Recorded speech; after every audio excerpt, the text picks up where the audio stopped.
Hi, my name is Patrick, and I run a business called The Battery Clinic. We specialize in reconditioning batteries, and lately, reconditioning hybrid batteries used in hybrid cars, namely the Prius. Last Wednesday, 18th of July 2012, at about 10:30 in the morning, I received a call from Phil Vine from Fairgo. He said that they have a complaint from one of my customers and if they could come and interview me for my side of the story. I said, sure, why not? I have nothing to hide and I don't think I've done anything wrong. The complainant's name was Bruce Wildman. In November of 2011, Bruce had his 1998 Toyota Prius towed into our yard to get his batteries worked on. We opened it up and found that the whole battery was corroded. It's quite unusual because it looks like water damage, and usually if your battery has water damage, that means the car must be underwater, but that was not the case. So it was corroded and totally useless, which means that his vehicle does not have a battery. Now in a Prius, without a battery, you don't have a vehicle, it doesn't go, it doesn't start. At that time, I was experimenting with making up batteries from weaker cells. Now we had this battery put together and it was running in our test vehicle for roughly a month. It could do motorway speed, and there were no errors or turtles showing up. Bruce's predicament was that he bought the car, I think for around $5,000, and found that he couldn't get it fixed. When he went to Toyota, he had a quote of around $12,000 for a replacement battery. And they are very hard to come by. You could buy one from a wrecker yard for $1,500. You would not know what the quality is like, and you would still have to get it fixed. Now we have been repairing these batteries for a long time, since 2007, and we have developed many techniques and expertise in getting these batteries working again. Anyway, we offered Bruce this experimental battery that we had and said that we will support it with a 1-year warranty. Bruce agreed, and so we went ahead, did the job, and also repaired his car as well. The total bill came to $2,660 or thereabouts, of which $620 was for repairs over and above battery reconditioning.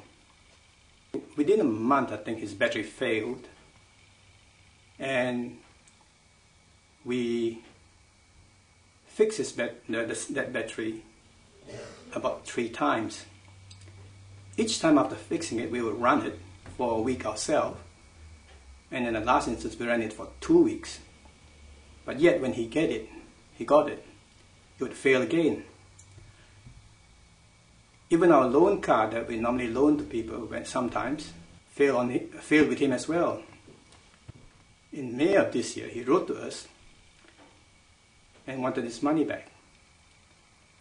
I suggested that we have buyers for this car. If he's willing to do so, we suggested that we could have his battery fixed,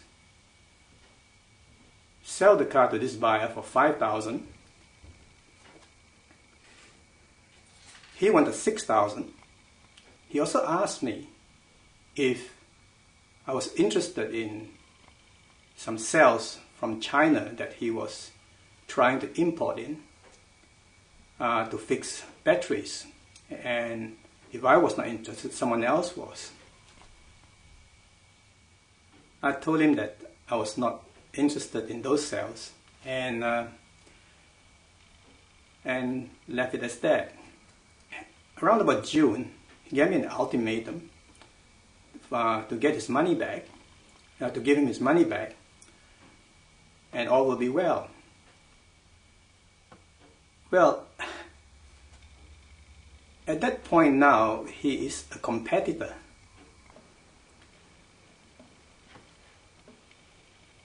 Phil and his team came to our warehouse at around 2 o'clock. He came with his cameraman and his producer, EJ. We exchanged greetings, and he explained that he wanted to video what we were doing and interview myself. I said, okay, that's fine. And so they went about, firstly, videoing how we fixed the cells, which he wanted me to do, but I haven't been doing this for the last 2 years, and my staff performed this job exclusively. So David showed them exactly how he did the job, finding the cells, choosing them, cutting out the dead cells, re-welding them together, and then putting back the shrink wrap around the cell. This process of building the cells have been developed over 2 years, and it is not an easy task. Even welding the cells is not easy. You have to get the right settings, or you would either short the cell out when you weld it, or not get the weld done to stick at all. So it took us 2 years to find out how to get it done. And the other difficult point was the cutting of the cells, where if you cut too deep, they will tend to leak, which will corrode the weld. He started off by asking me about the power jockey and how it worked. Well, I explained to him that the power jockey is our own invention, and it is subject to a patent pending, which is currently at the examination stage. And we have this patent, we have applied for international patent, and we are currently answering the objections, which is being handled by AJ Park. There were about 7 objections raised, but none of them we feel that none of them were related to what we were doing. However, that is left to the patent body to decide, and we have to let that process take its place. Now, the misconception that he had, and most everybody would have, was that the box that we call the power jockey is the patent. It is not. Our patent comprises the whole system, process, method that addresses the specific problem of extending the service life of battery packs in hybrid electric vehicles. A little background about the power jockey. About 2 years ago, about 2 years back in 2010, batteries were failing, and we had to rework them quite regularly. So we could not carry on this, and had to give up, and wanted to give up supporting these batteries. I had an idea that maybe battery augmentation might work, which is applying a little power just when the battery needs it most, which will cushion the load on the battery. Now, in order to get this power, we have to tap it from within the vehicle while the vehicle is working. And so the idea was to tap it from the 12-volt system. The first prototype cost us about 5,000 to produce, and the first 30 units cost us around about 900 each to produce. Around by that time, we contacted the trade and industry, trade and enterprise, and they put us onto the escalator program, which is now been discontinued. Now, this program was to help young new inventors in New Zealand to take their invention to market, specifically to find angel investors who will be interested in investing in a project. We were accepted into this scheme, and the government paid Average IP, which is an IP consulting firm, $1,500 to see if our project was worthwhile taking any further. To support this, the Average asked us to conduct the IP scoping, which is actually to see where we fit in the intellectual property arena within this scope. That cost us 10,000, to which Trade and Enterprise gave us a grant of 50%, or 5,000, which is 50% of the amount we spent.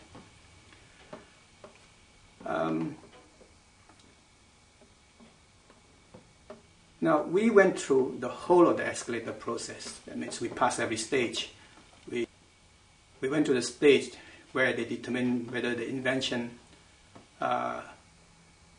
was good enough to spend more money on. So they gave us another 7,500. They gave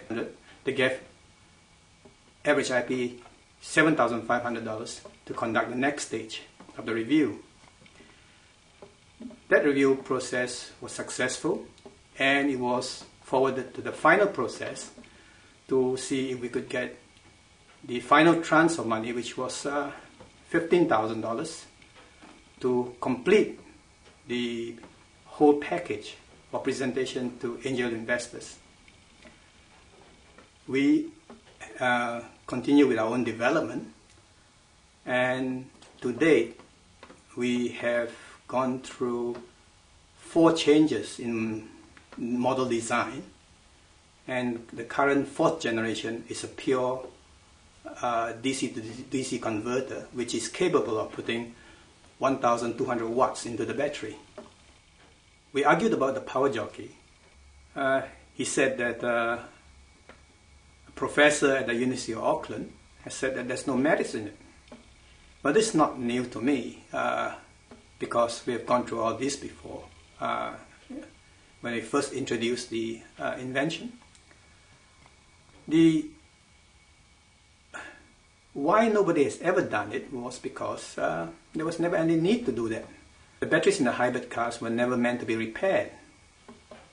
They were meant to be replaced. In the hybrid car, the 12-volt battery is charged by the main battery through a converter. Now we are tapping power from this 12-volt battery and feeding it back to the main battery, and this process seems illogical. It's circular. Some people call it perpetual motion. But there is a difference, and the difference being time lag. Energy has been stored in the battery previously and is being used a bit later, a bit like a monkey having food in its cheek to eat later when it's hungry.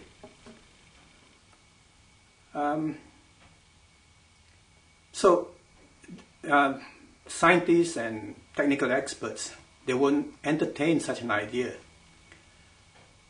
But we have no such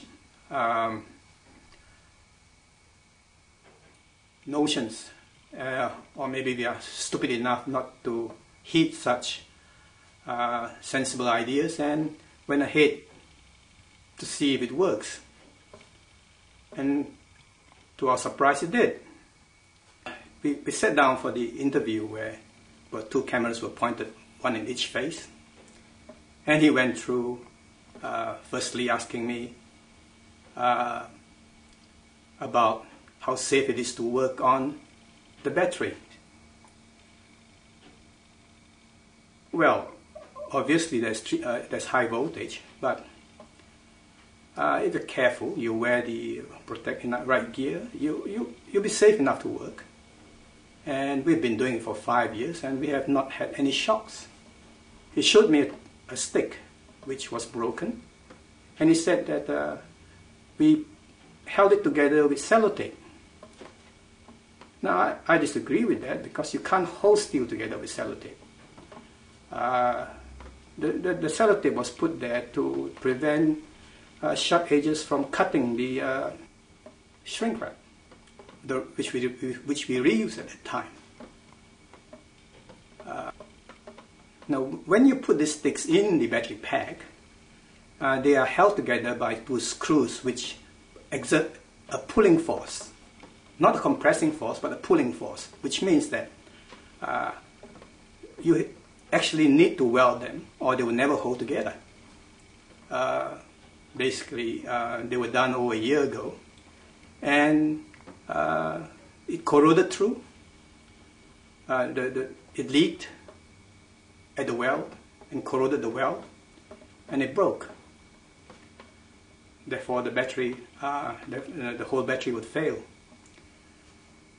Now, as explained before, we have worked on this for 2 years, and we're now at the stage now where we've got that figured out, and we are able to do a clean weld and also shrink wrap the whole unit. Next, he brought up the point of fusing, saying that we do not have a fuse at our output end. Now, in the Model 1 and 2, we did have fusing, and in the later models 3 and 4, we had diode protection, but we take his point and we'll reintroduce the fuse. That will make it a bit safer, and I think it's a good idea. He also pointed out that our wiring to the battery was interfering with the vents, and we agreed, yep.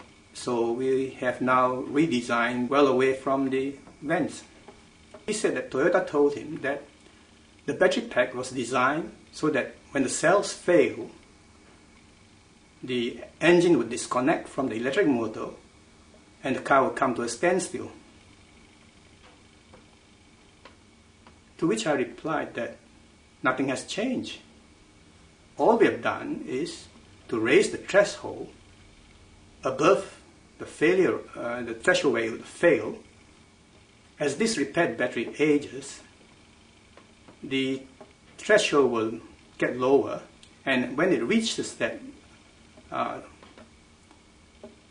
when it reaches the critical threshold, the cell will fail again, and the engine will disengage from the electric motor, and the car will come to a standstill. He then came to the issue of high voltage wiring. And he said that we had wires running to the front of the car, and they measured it. It was 300 volts. I was confused, and we don't have any wires running to the front of the car. And very quickly after that,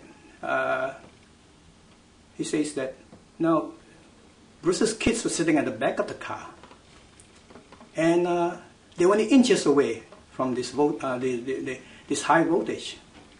And how would you feel? How would I feel if my kids were inches away from this dangerous situation, you know? And to which I was confused. I didn't know what he was talking about. And very quickly,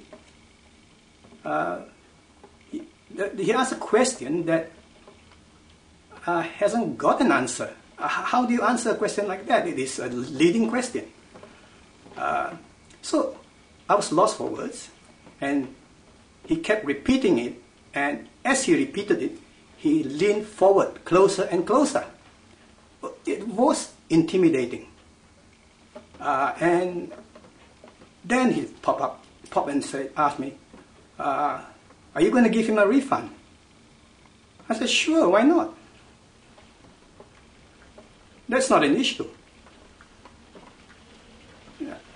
Well, but the whole experience was that it is an intimidating environment, a very intimidating.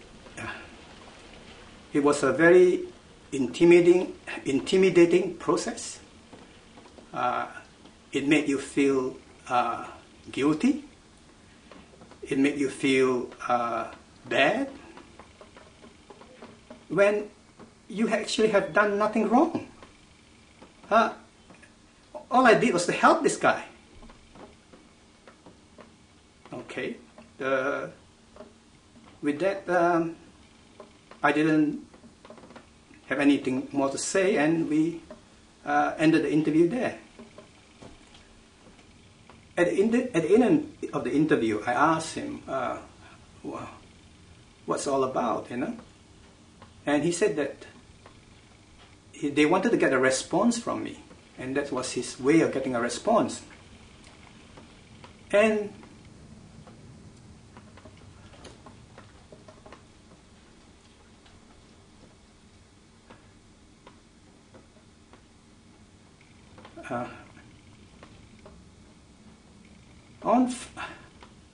on Thursday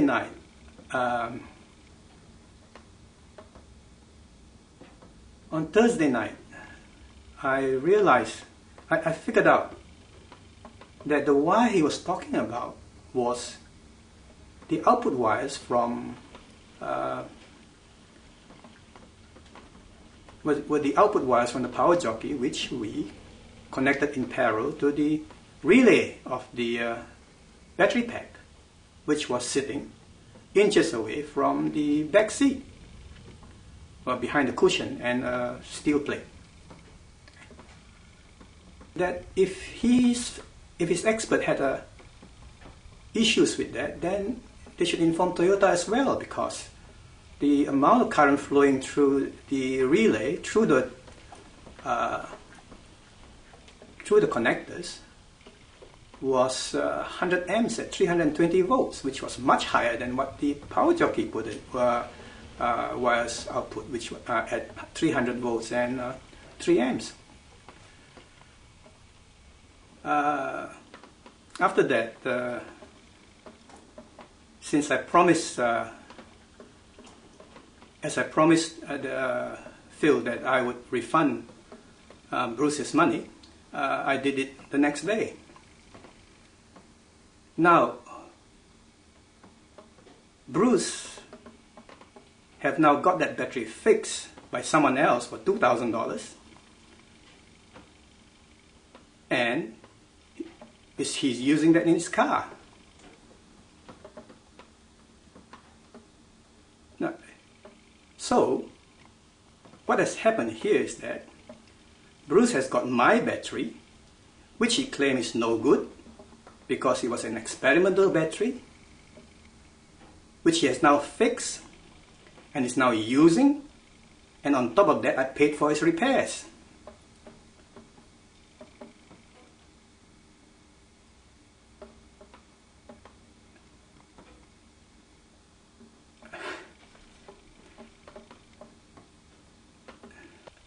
I'm making a video to show others what the situation could be like when you are accused and you have no way of defending yourself.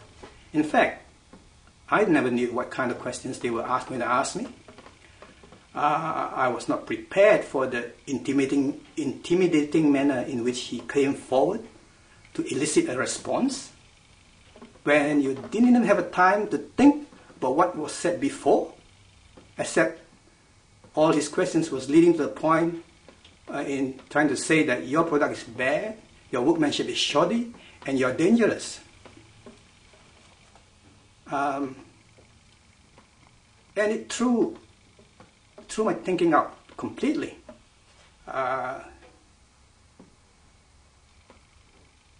It is a very, very difficult experience to go through, and I would not recommend it to anybody. But so, I'm making up this video to show others that this is what happens and how you can take some steps to protect yourself if you are in the situation exactly the same as I'm in now, where you have done nothing wrong and yet you could be tried and convicted in terms of your reputation and your business and your own self-esteem.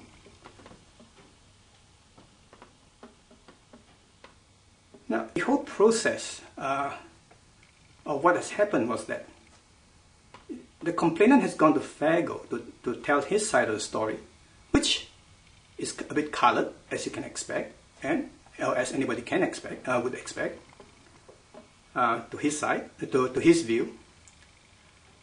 Now, Fairgo has taken the issue to an electrician who has given them his opinion.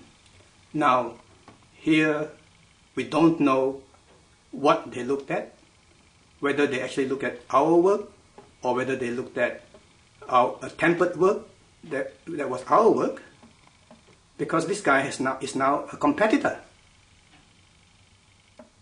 He bring in cells from China to fix his batteries and offer them to me, and work with someone else who was also fixing batteries.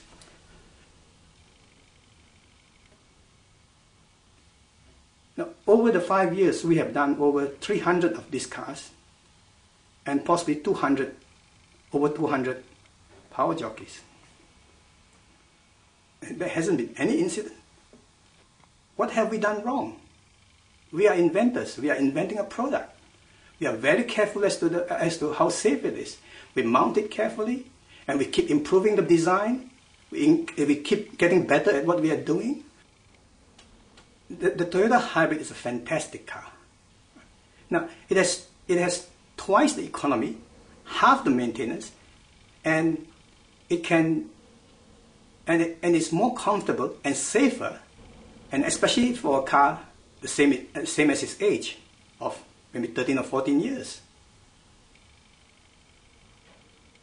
Now, such a car is a wonderful car to keep going, and the people who cannot afford the $60,000 for a new one and can only pay $5,000 or $6,000 for a second-hand one can get these benefits. Now, depending on how they tell the story, the viewer will get the opinion that they want to portray, especially in the case of the high voltage wire, where there was where I never defended because I didn't know what he was talking about.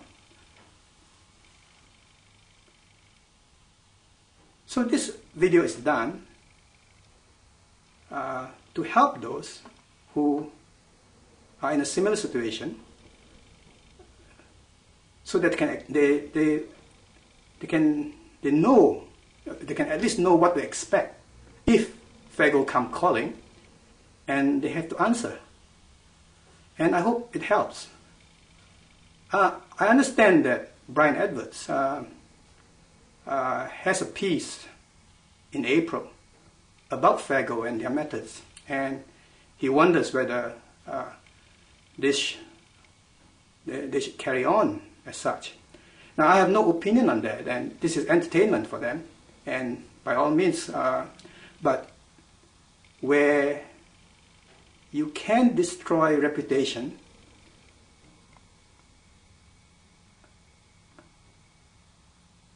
and businesses,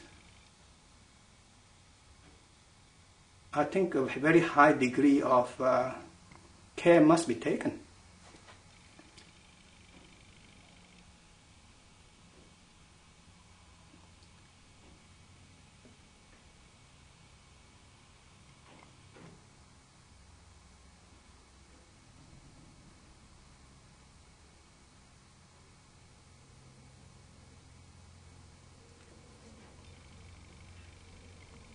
I emailed Phil my response. I rang Phil and asked him if he would entertain an email from me giving him more information.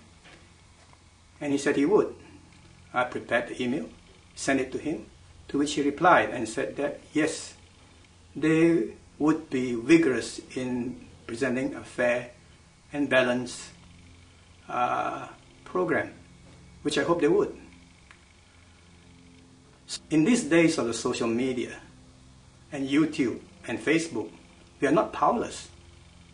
So I will be putting this video on YouTube and Facebook and Twitter and my web page to tell my customers my side of the story. Now, at least then I do not have to explain one-on-one to all my customers. They can judge for themselves. What has this cost me? Well, it's cost me 4 sleepless nights. At a time when I have business expansion to go about, which is we are going into a joint venture in Pakistan to do battery reconditioning. And we are setting up a new business using hybrid cars in rental vehicles, in a rental fleet. These things are more important to us as a small business than to spend our time defending ourselves when there was nothing to defend in the first place. It's a matter that could be handled by the disputes tribunal if they want to go there, where we could easily continue our business and let that matter settle. An accusation from Fairgo is different from a disputes tribunal because you do not have the luxury and the time to prepare, and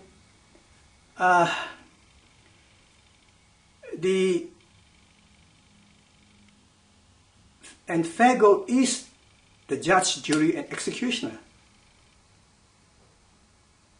How they present, cut, and edit the whole video is how the public will perceive the information.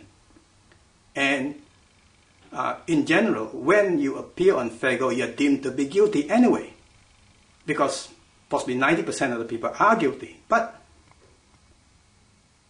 where you have where there are areas of doubt, care must be taken. What have we done wrong?